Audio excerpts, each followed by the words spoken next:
seeing that all the planets are changing the same way as the Earth is changing. The Earth changes are not unique to the Earth. They are a universal phenomenon throughout the solar system. When we start to look behind the veil, the hidden reality that we have, and we start seeing a deeper truth of ourselves and a deeper truth of what it means to be human on this planet, we come into contact with a body of information that has been kept secret for thousands and thousands of years. And the reason why is that with this information comes the potential for what is called apotheosis. Apotheosis means human becomes God. The people who are in power believe themselves to be gods. They have inherited an ancient tradition which encourages the practice of developing your own spiritual and intuitive faculty to a much, much greater level than most people ever do. And they have a variety of practices, very distinct practices, which are engineered to awaken your psychic center. I show you visual evidence of the pineal gland symbolism in the pine cone. And I show you that symbolism all over the world, in all different traditions, Babylonian traditions, even in the Vatican. The largest statue in the square, which is called the Court of the Pine Cone, it's huge. It dwarfs the size of a human being. Why would you put a pine cone on a big statue? Why did Jesus say in the Bible, "If thine eye be single, then thy body will be full of light"? If your eye is single, what does he mean by that? Does that mean that if somebody pokes your eye out that you're going to suddenly start glowing? No. When you see the greater reality that I am going to share with you in this presentation, you come to an understanding that your DNA did not randomly evolve on this planet. Your DNA is an energy pattern that exists throughout the entire cosmos. And that energy pattern is a wave. The ancients built the Great Pyramid as a focalizing device to harness that energy.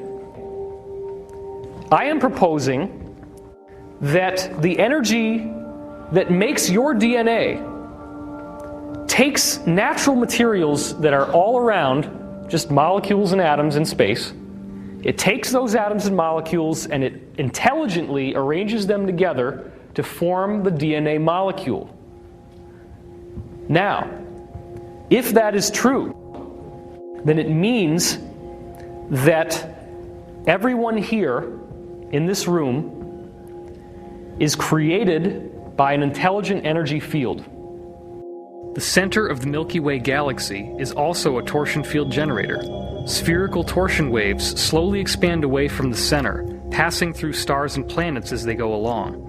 As the solar system is impacted by these torsion fields, it charges up with energy, causing massive effects on the star and its planets, influencing them to become brighter, hotter, and more magnetic. These waves also have a stimulating and programming effect on the DNA molecule, ultimately rewriting the code of every life form on the planet. You now have just found the zone in which science and religion come together, in which you no longer have to take on arbitrary promises about there being a hereafter. Now you have proof that who you are and what makes you who you are came from something that is not physical, something that is vastly more intelligent and complex than we had ever imagined, and something that has been known about for quite a long time. There is no difference between biological life and inanimate matter except for the sophistication with which the energy that makes that matter is flowing. The rocks that make the pyramid are made of the same stuff that spirals in to make your DNA. It's just that the DNA is a much more intelligently spiraled version of that same energy, whereas the rock doesn't have as much structure. But the pyramid uses calcium carbonate, CaCO3. The basic matrix of limestone is quartz. And quartz is a crystal, so it has crystalline properties, which means as you get more and more crystallized in terms of a mineral, you're getting closer and closer to what becomes biological life than you had before.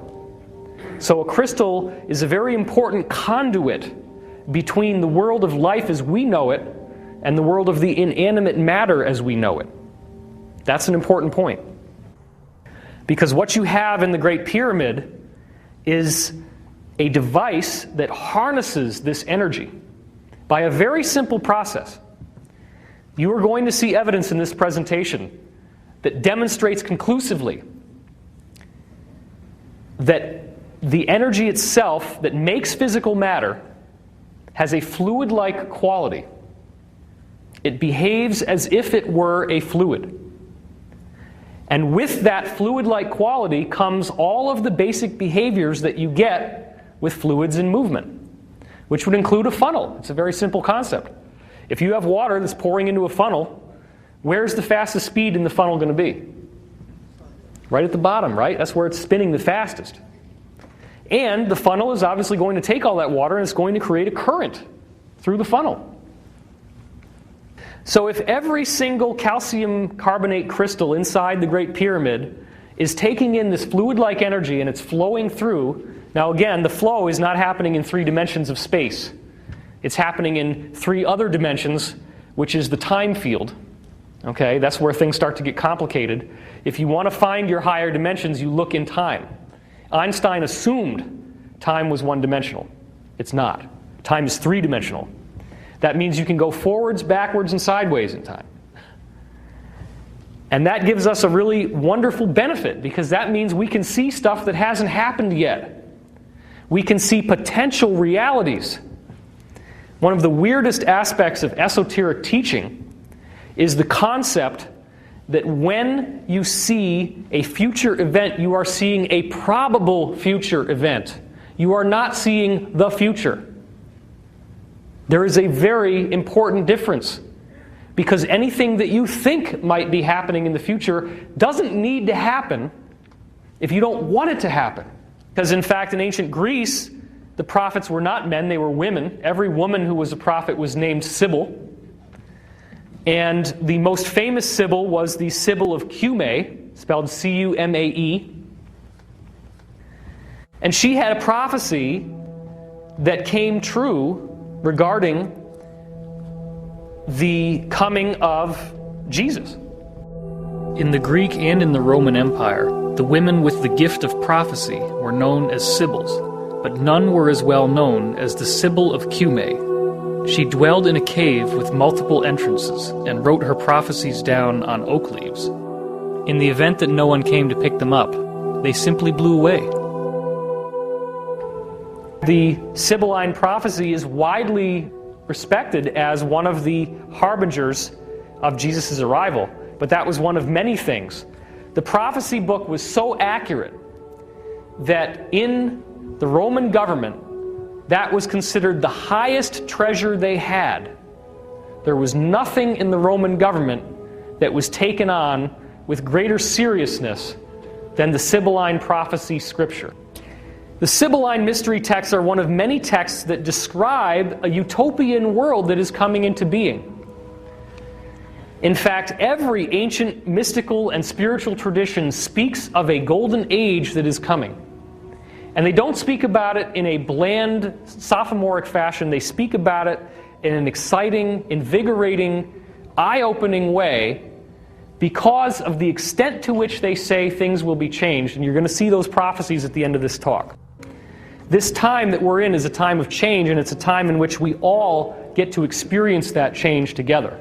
We're all in this together, and each one of you are one of those liberators. If you're watching this video on the internet, or if you're in this room with me right now actually seeing this live, you are one of those people who has been charged with a responsibility to share what you know with the people. And yes, just like has happened to me, somebody is going to call you the Antichrist.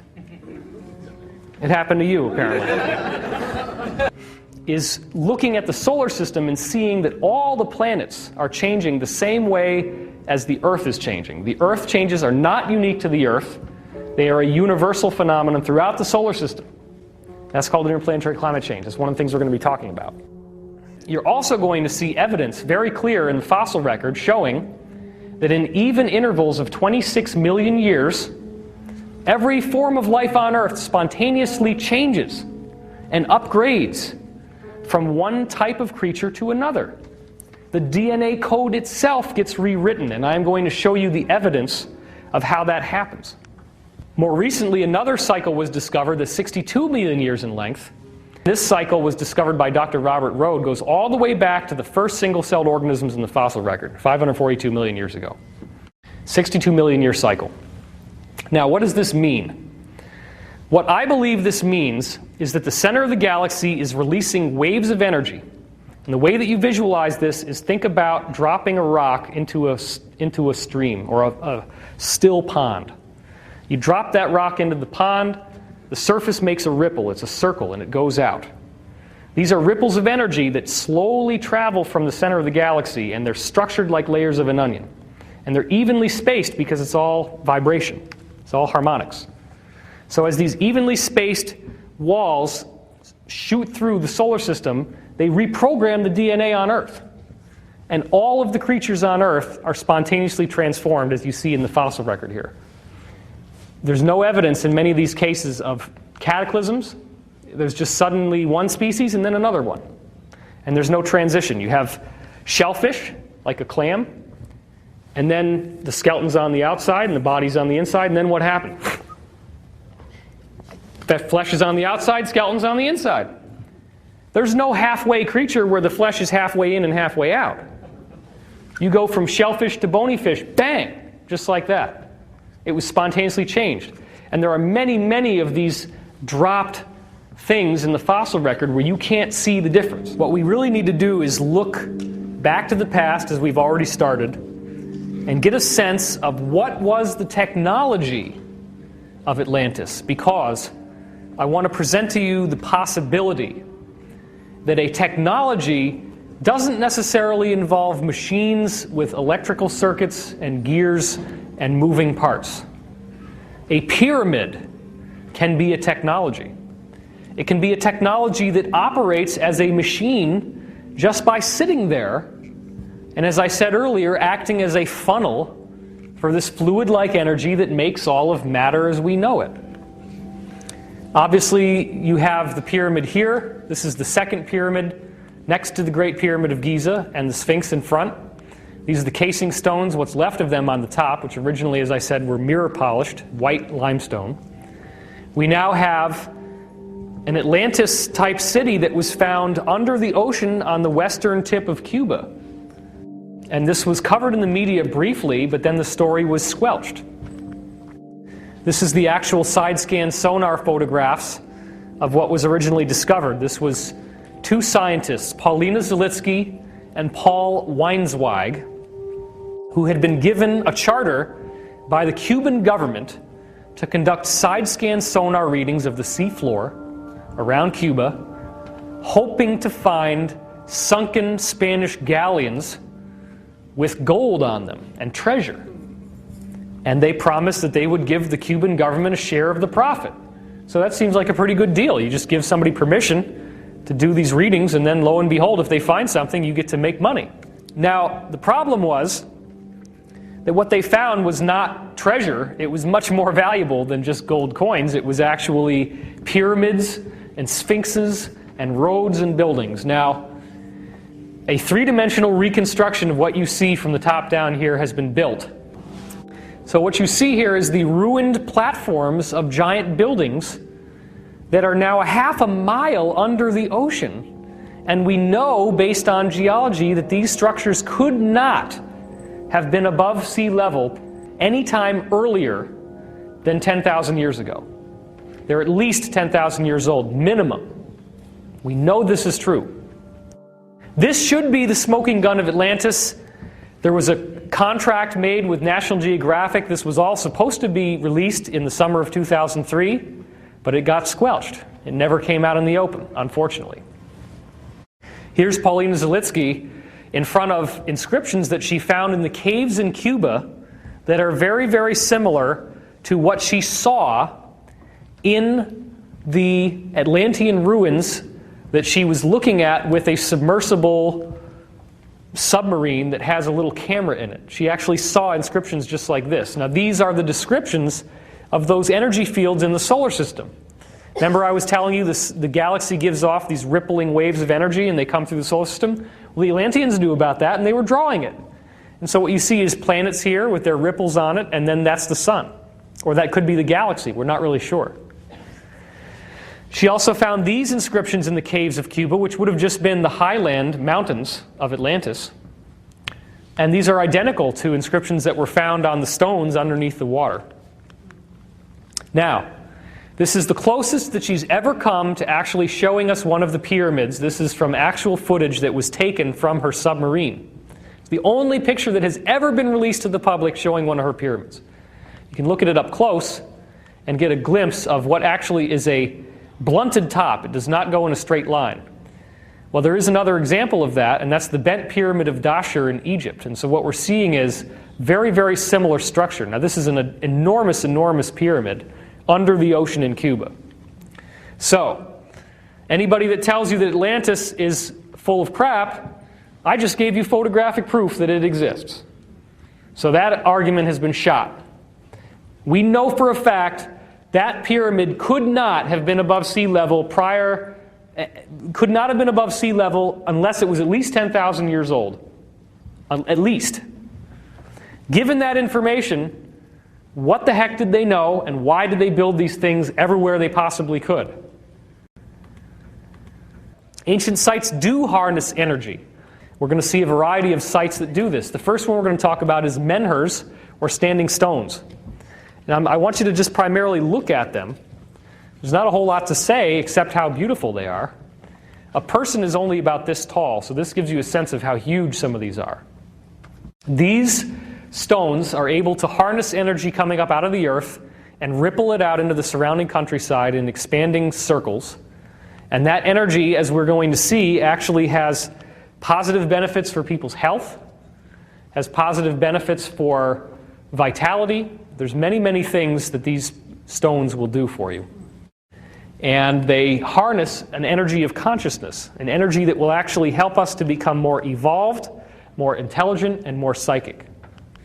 And it's just a phenomenal feat that they would actually be able to take these giant stones and get them to stand up like this in the first place, with the equipment that was supposedly available to them at the time. This is quite a stunning accomplishment. The next one we're going to talk about is barrows. Barrows are mounds, and they exist in America as well as in England. The ones that I'm showing you now are all going to be in England. It doesn't look like much except just a big round dome. But the interesting part is, and you can see how pyramidal that one is, the interesting thing is that many of them have entrances, and you can actually go through the entrance and go inside, and there's a big round room inside. And you meditate inside the room, and once again, you get this big spiritual energy blast when you go in there. Now, they're not only single mounds, sometimes they become elongated mounds, and this is all related to tailoring the energy coming out of the earth. Henges are the ones that everybody is so familiar with and we love so dearly because of Stonehenge, but that's not the only one.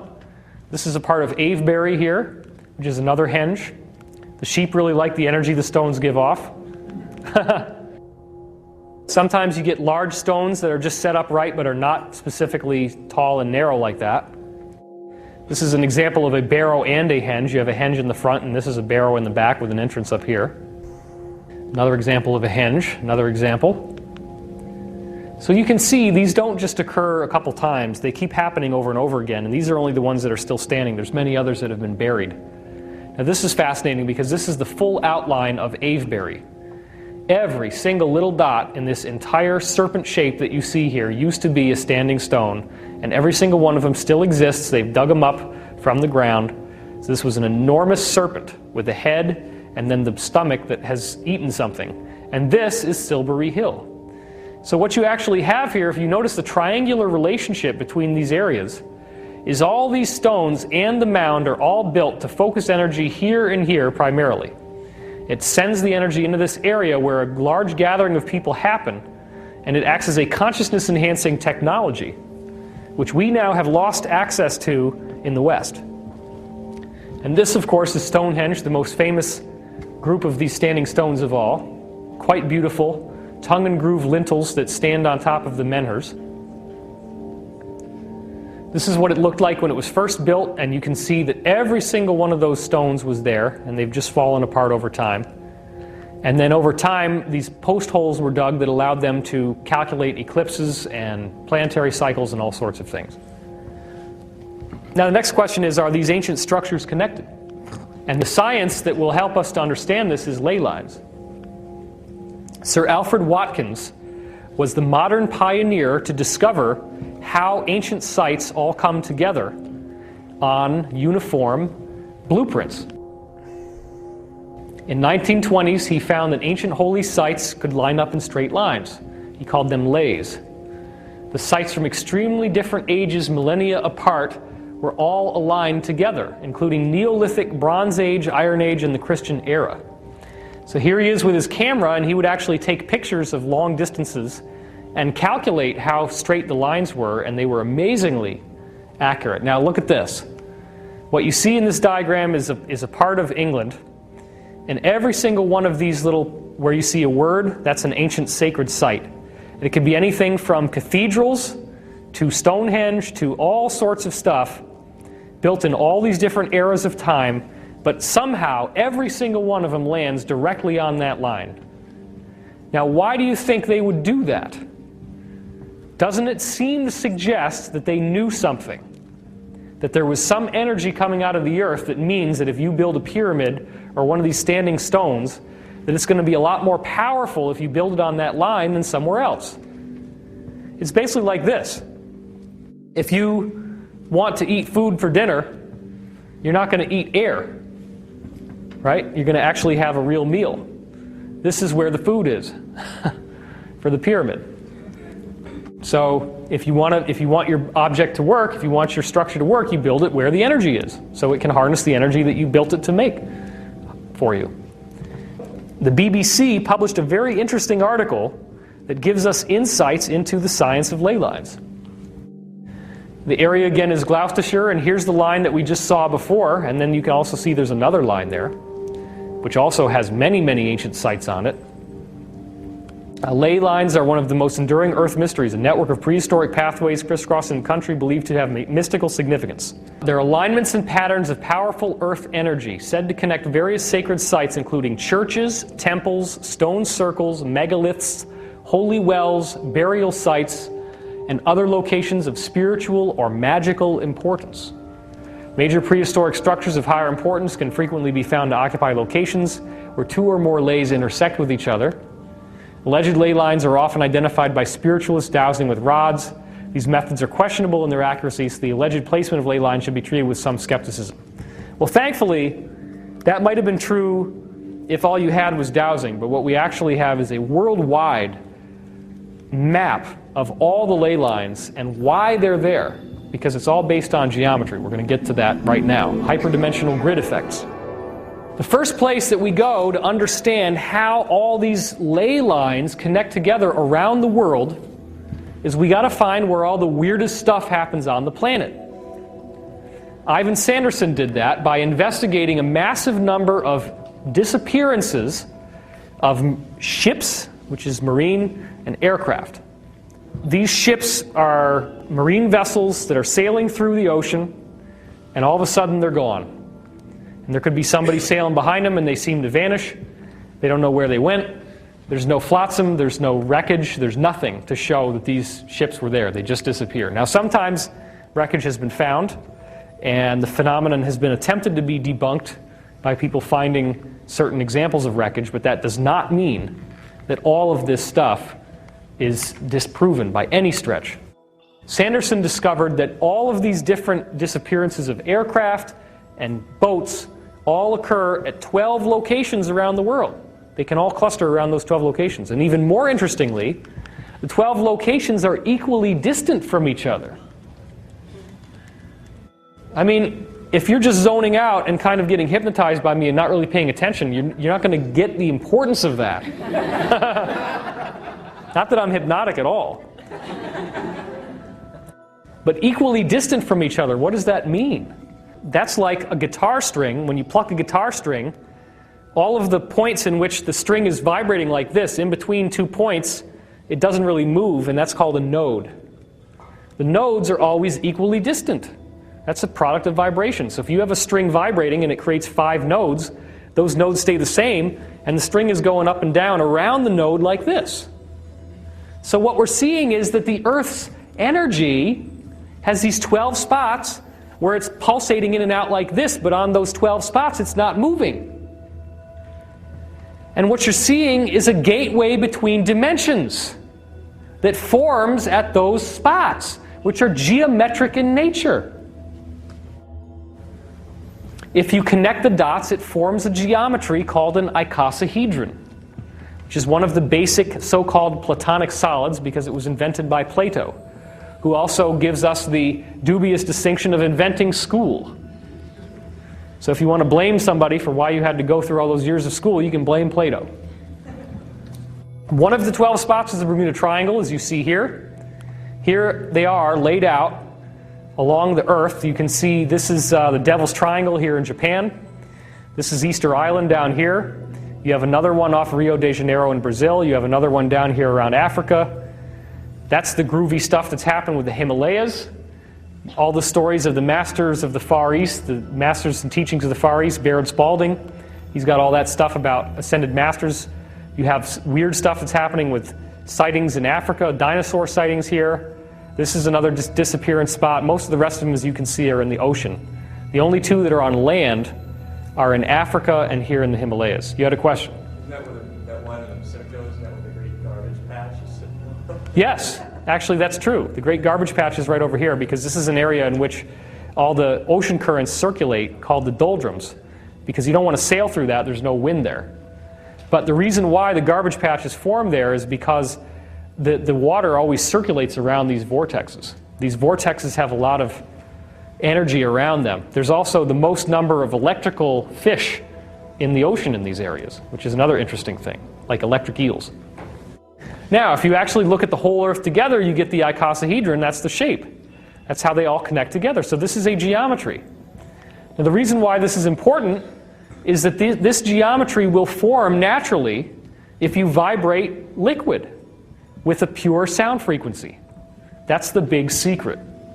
A pure sound frequency, like one of the white keys in the piano, you play that frequency into the water, whatever the water is. In this case, it's the energy that behaves like water, but it's the same principle. But you can do it with regular water, and you get that geometry showing up in the water when you play these sound frequencies. So that's the basis of it. It's basically just geometry. It's a vibration. Geometry is vibration as a crystal. So these 3 Russian scientists, and everybody laughs when I say their names for whatever reason, Goncharov, Morozov, and Makarov. I don't know why that's funny, but okay, if y'all want to laugh, you can laugh. Found that over 4,000 sites fit on the global grid.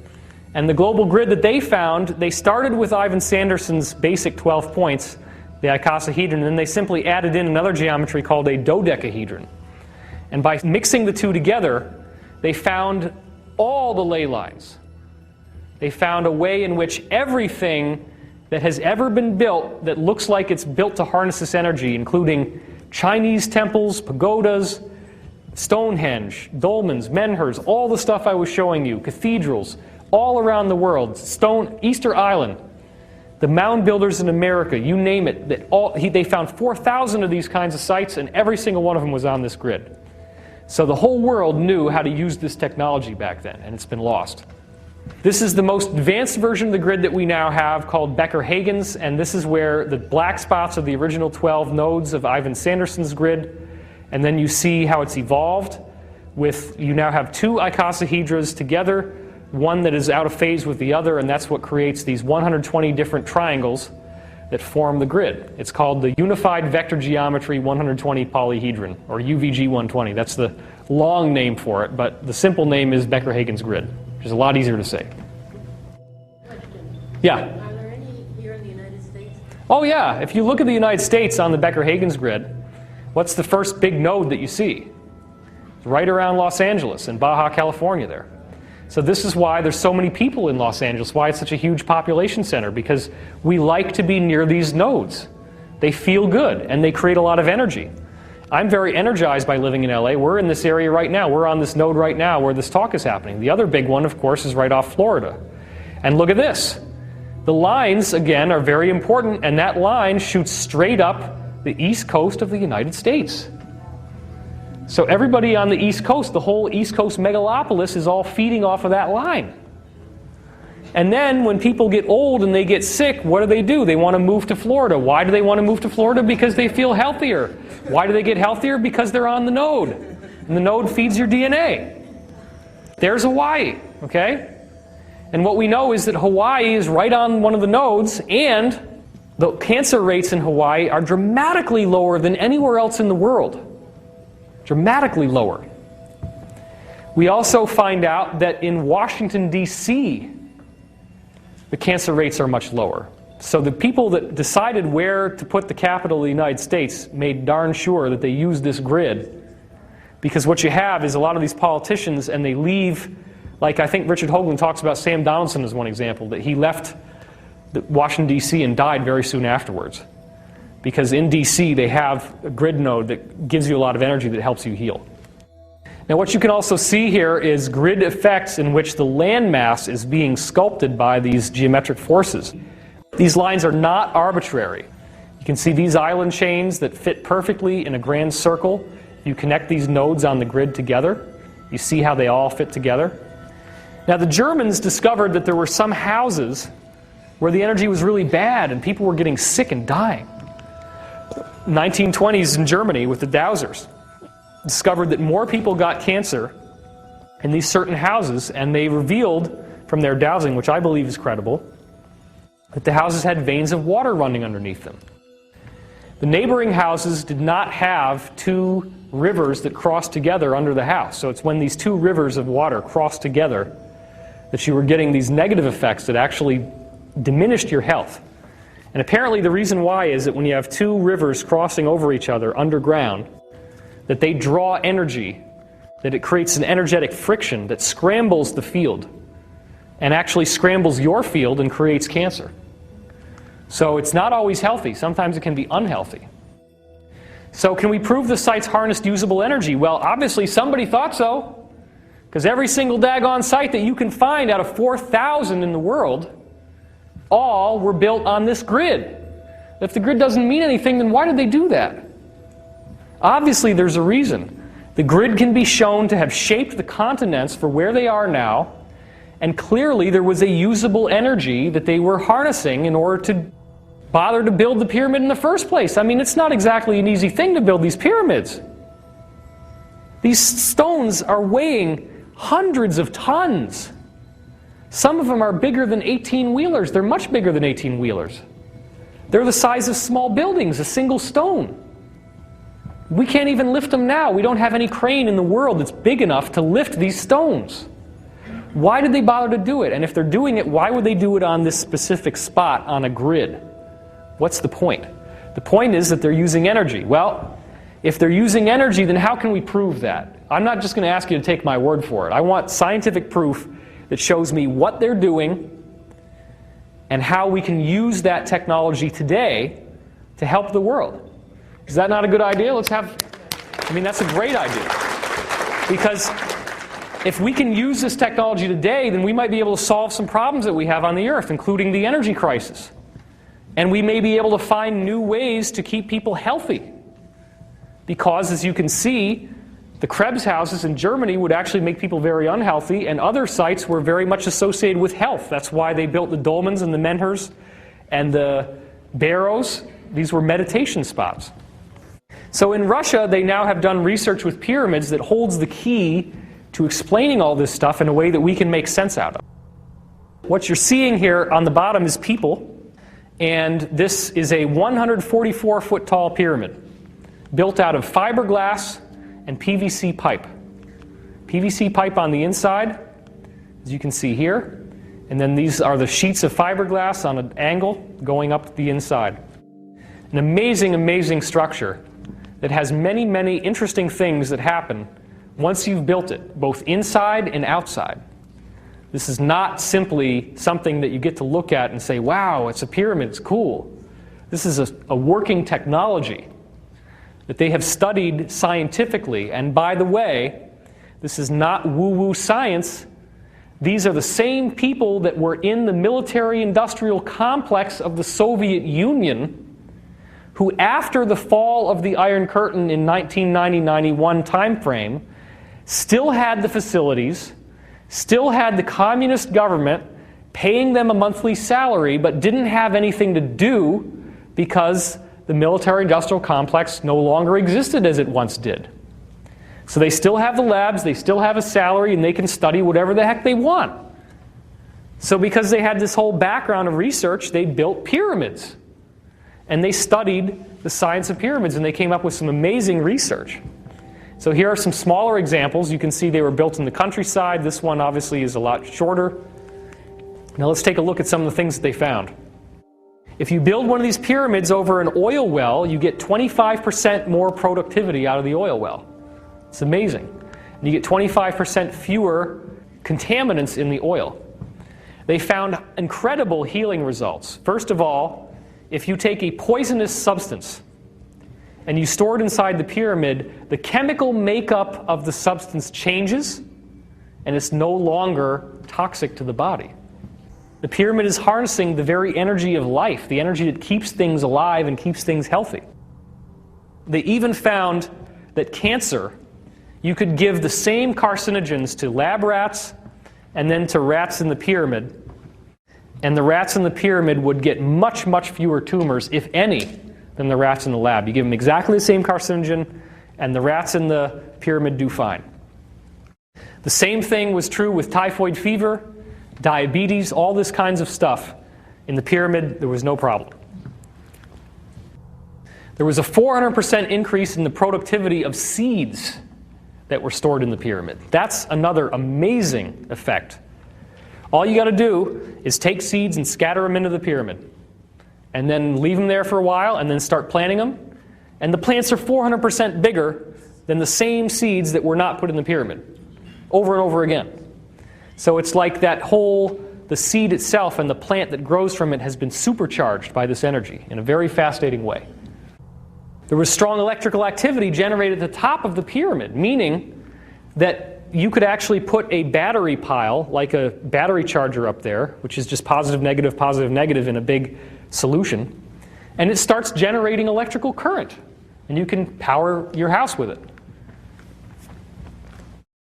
Now this is where it gets really interesting, because what they also found was that earthquakes did not happen anymore as these big, nasty, catastrophic events. They only got small little quakes that didn't cause any trouble to the land. Now, if the ancients are building pyramids all over the world, and we know that Atlantis sank, then do you think that maybe they were trying to make sure that that didn't happen again? Or, an even more interesting idea is, what if the ancients knew that Atlantis was going to sink, and they were in a mad dash to try to stop it from happening by building pyramids around the world, and they didn't get the network finished in time? That's another possibility. We don't really know which one it is. There was also an enormous column of energy detectable around the pyramid in the atmosphere, hundreds of miles wide. And this column of energy would actually deflect severe weather. You would have a storm coming in, and there's this big circle that forms around the pyramid, this energetic circle. And the storm just goes right around the circle. It's incredible. So, what does this start telling us about the nature of weather? Think about that for a minute. What is weather? What is a severe weather activity? It's a torsion field, right? It's a consciousness thing. Earthquakes. Earthquakes, to some degree, are related to this torsion field, because if you have this pyramid which is regularizing that flow of energy, then you no longer get earthquakes anymore. The ancient teachings tell us that the earth is alive, and that bad weather and bad problems are the result of the earth being upset with us, that we create a disharmony. And the disharmony that we create is what creates the bad weather and the bad earthquakes and the volcanoes and all that stuff. And the pyramids were able to make all this stuff happen. The Russians took granite that looked like salt and pepper. It was white and black granite. And they put the granite inside the pyramid. And then after a while, they took the granite out and they built jail cells with it. And what they found was that the prisoners who stayed in the jail cells made out of this specific granite were much more well-behaved than the other prisoners. The prisons that were built, where the cells were built with this granite, those prisoners in those prisons they all got off of alcohol and drugs. They all started to get along with each other much more than the others. And the problem is that the translation was bad, and we thought that it was actually salt and pepper that they were feeding the prisoners. But it turns out that salt and pepper is actually granite. So that's a mistake. So this proves that there is a connection between the consciousness of humanity and the consciousness of the earth.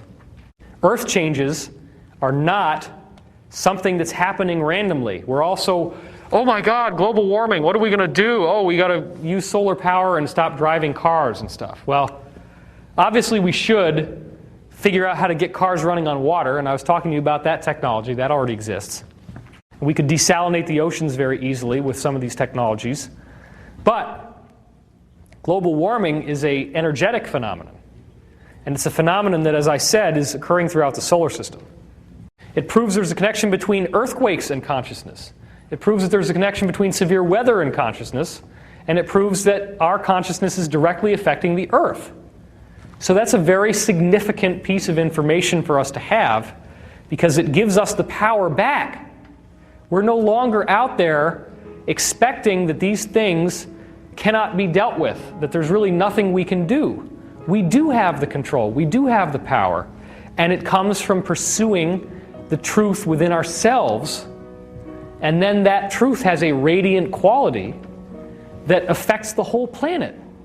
So all we have to do is work on ourselves, work on our own inner spiritual quest, find the love within ourselves, find the ability to love ourselves, which is primarily through forgiveness.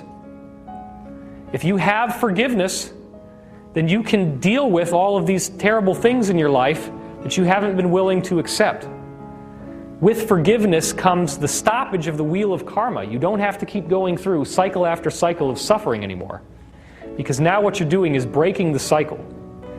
And so on a collective level, all these earth changes over here are happening because we haven't gotten to this forgiveness over here. The pyramid was the master design in which the open sarcophagus in the king's chamber, you're supposed to lie in it. You have an out-of-body experience where you then face your own shadow self, projected to you as this monster that you have to wrestle with in the astral plane. And if you successfully can forgive and accept that part of yourself that appears to be evil, then you get the healing. Now, this is what's happening to us as a planet. What do you think that projection of the part of ourselves that looks evil is in the planet right now? The New World Order, the Illuminati, the government. If you are angry at the New World Order, if you are angry at the Illuminati, if you hate them, and if you're out there afraid of them, they're winning. Because negative entities feed on your fear. They actually harness your energy of fear. The fear that you feel sends energy to them. What I'm here to tell you is that there is nothing to be afraid of, because they are fulfilling their purpose of acting as the projection of our shadow. We're going through this planetary initiation of the open sarcophagus. The reason why it's open is that once we're through this, there is no more death. We have reached a state of immortality much different than where we are now. That's what the prophecies say. When someone who is profane, if you will, using a Masonic term, goes into the pyramid, like Napoleon, he had a terrible night. He tried to stay in the sarcophagus overnight. He had horrible nightmares, and he ran screaming out of the pyramid. So you have to be ready for this. That's his actual sketch of his terrible night in the pyramid that he drew. Isaac Newton, of course, was just another guy, a scientist, and he happened to see an apple fall, and everybody saw apples falling out of trees all the time. The only difference is that Newton starts saying, hey, why did the apple fall out of the tree? Is there something that made the apple fall out of the tree? It's gravity. There's a force that pulled the apple out of the tree and made it hit the ground. It doesn't just happen. There's a reason for why it happens. So this is the new Newtonian revolution. And the question is, are we looking to see the apple falling? Are we looking at the obvious truth of pyramids, Stonehenge, standing stones, temples, churches, megalithic structures built all around the world, 4,000 of them, and every single one is built on this grid? That's the same thing as Newton seeing the apple fall. That's the same thing.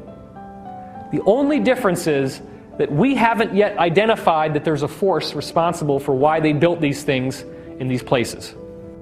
This brings us back to the questions of God.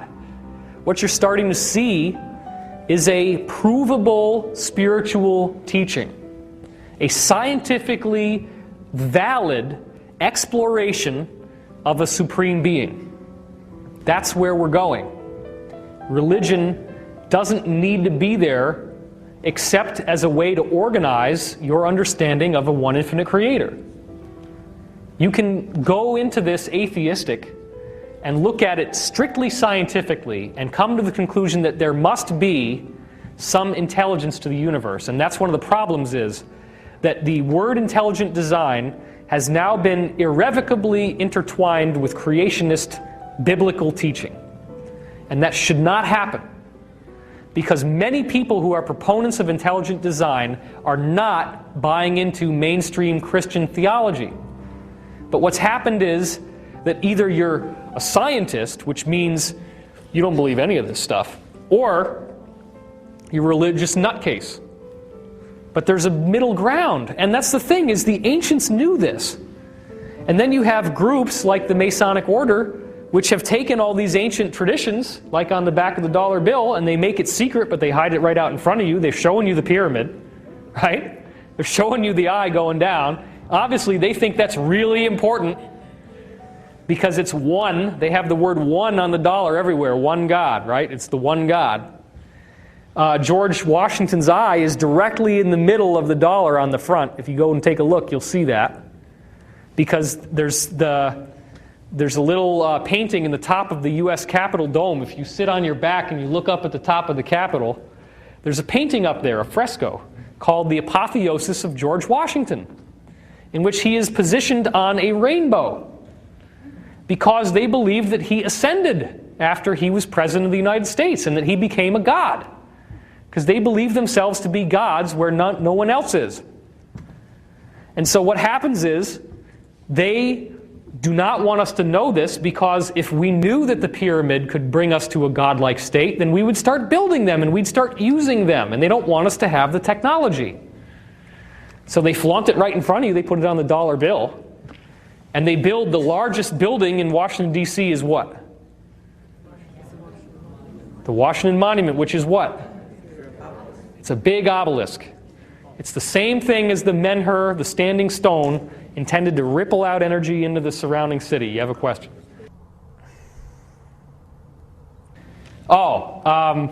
She asked, is it true that the world elite have different DNA?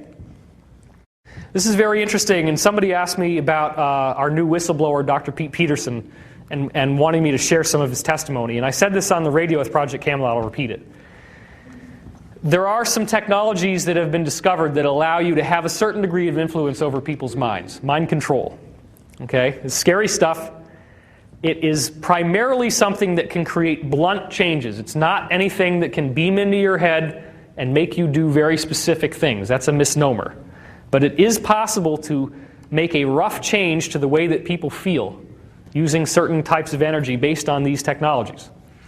However, Dr. Peterson's research people found that fully 15% of all the people in the world cannot be affected by mind control. Ever. Ever. Now, we got this from the highest level of the Black Ops community. They cannot be affected at all. Ever. They developed a technology to make sure that if you're not part of that 15%, that you become part of that 15% who can never be affected by mind control. The technology is very simple, and they gave it to all the world leaders and all the Illuminati politicians. And they would hide it under their shirt lapel. See, I don't have one, because I'm not in there, all right? I'm just proving it right now. The technology is this little device that you put in your eye, and it has a little blinking light in it. And you turn a knob on the thing, and it makes the light blink faster and faster and faster, and you look at it. And what you're supposed to do is you keep looking at this device until the blinking frequency is so fast that you don't see the blink anymore, that you only see a clean light. Now what you want to do is get to the point that you can see it blinking faster and faster. That's the goal. You want to be able to see the blink and not have it turn into a solid light. Now, it's called a flicker frequency generator because what happens is it finds out the exact level. You turn it up just to the level where it becomes a solid color, where you no longer see blinking. And then there's a little weird circuit in there that's based on torsion fields. It's this funny little circuit, and it generates that frequency and it's beaming it into your body. It's a very, very simple circuit. There's nothing high technology about this, but what it does is it keeps your brain rate, it keeps your frequency of your brainwave activity up at the level where this frequency is flickering at a higher speed. Okay? Once your brainwave activity is up at that higher speed, you cannot be mind controlled at all. Now, any of us can reach that frequency. And the best way to reach it is, guess what? You knew what the answer was. Meditation. If you are in a positive, uplifting state of consciousness, if you are inspired and you're not negative and down but you have this positive outlook, your flicker frequency is too high to be affected by mind control. Now then the next question is, well, 15% of the people automatically don't have any susceptibility to mind control? And it turns out that yes, they do have a slightly different form of DNA than the rest of the planet. That's true. But it's not just people in the New World Order. And it's not just a master race. It's not just the white man. It's black people. It's Asian people. It's every race has part of this 15%. The thing that these guys in the government haven't discovered yet is that that little DNA marker that they found in the DNA is something that you switch on. You're not born with it. You switch it on by getting enlightened. Okay? That's why 15% of the people have it.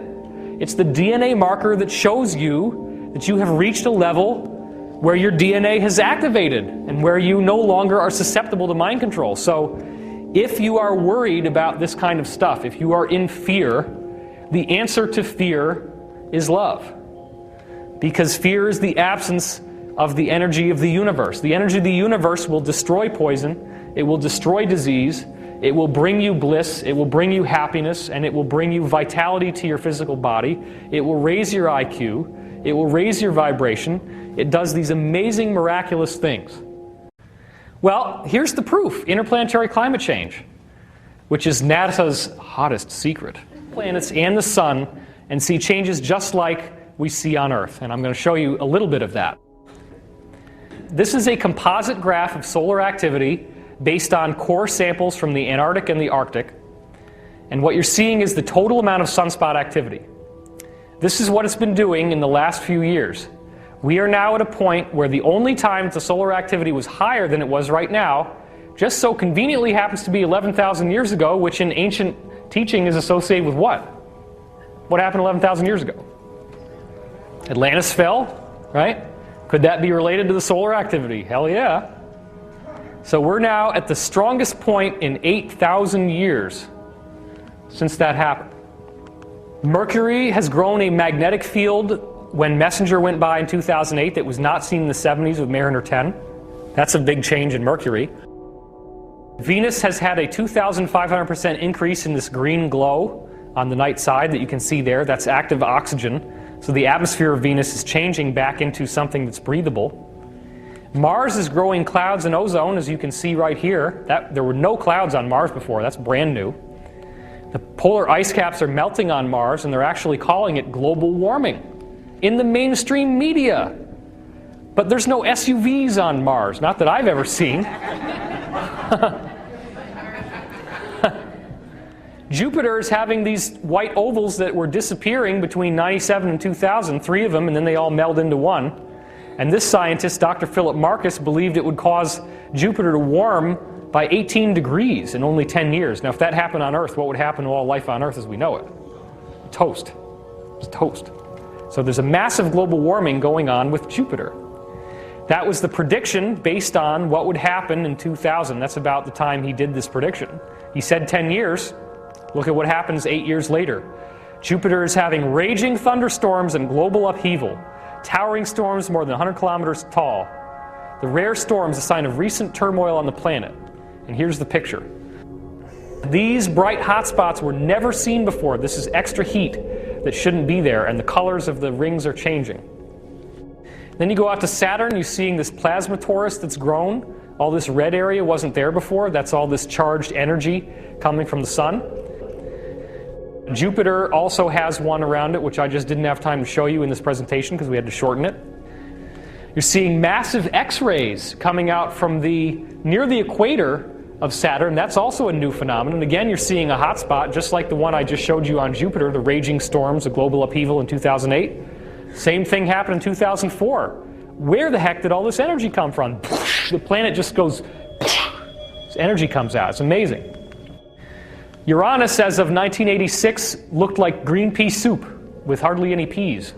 Just the green part. Nothing to see.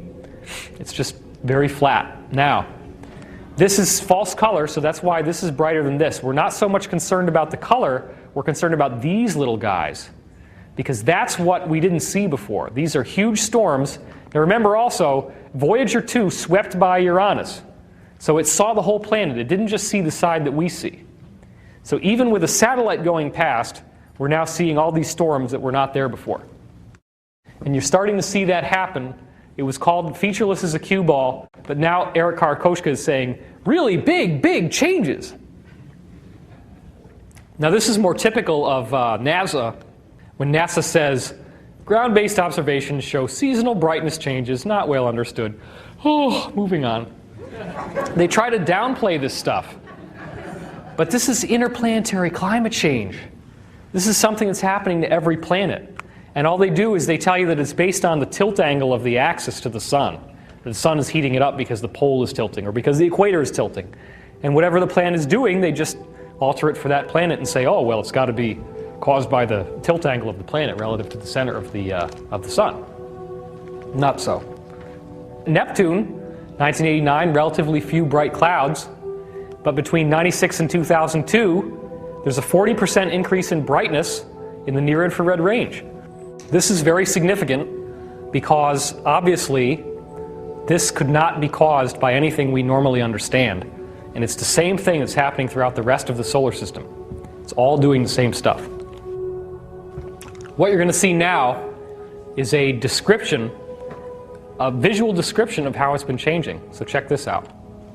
You watch down here, you can start to see how it grows over just 6 years. So that's phenomenal. I mean, that's like turning on a lampshade and having light suddenly burst out of the planet that wasn't there before. The near-infrared range is not visible to the eye, but it's just above the visible level. So it's within the spectrum of what can be seen if you had the right eye to see it. So you can do that with a camera, you just can't do it with the naked eye. Now Pluto is experiencing global warming even though it's moving away from the sun. There's been a 300% increase in its overall atmospheric pressure. This whole system tells us that Earth changes are not unique to the Earth. They're happening everywhere in the solar system. But even on Earth, we're seeing things that are not attributable to the ordinary climate change that we would think of as being caused by SUVs. Volcanic activity since 1875 has gone up by over 500%. Sea level is increasing. Temperature is increasing. Tornado activity is increasing. Natural disasters are increasing. The Inflation-adjusted economic losses are increasing. Here you see the red indicates how much heat there is at the bottom of the Pacific Ocean, on the floor of the ocean. And then what you're seeing is 85 and 96, or 99 rather.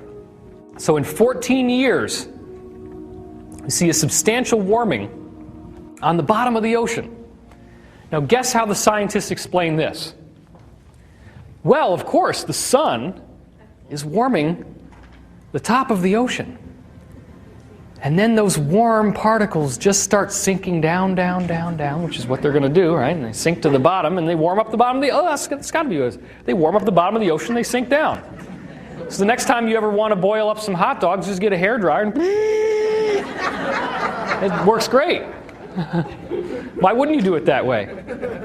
You'd probably take 3 hours to boil. It's ridiculous. Heat rises. That's the first, one of the most basic laws of thermodynamics that we all know. But not here. Something's happening inside the Earth. Well, just as we were talking about climate change in the solar system, we now have a change in this presentation. My microphone started malfunctioning at that point in the talk, and so what we've done is to move this shoot here to Joshua Tree, California, that the solar system would be changing in measurable ways, just as we're now seeing. But more importantly, these prophecies from the early 1950s clearly established that with these changes in the solar system, there would also be changes in human DNA that would literally correspond to an evolution of the human species as we now know it. This is the working nature of the prophecies of ascension, soul transmutation, and so forth that have been going on for so many thousands of years.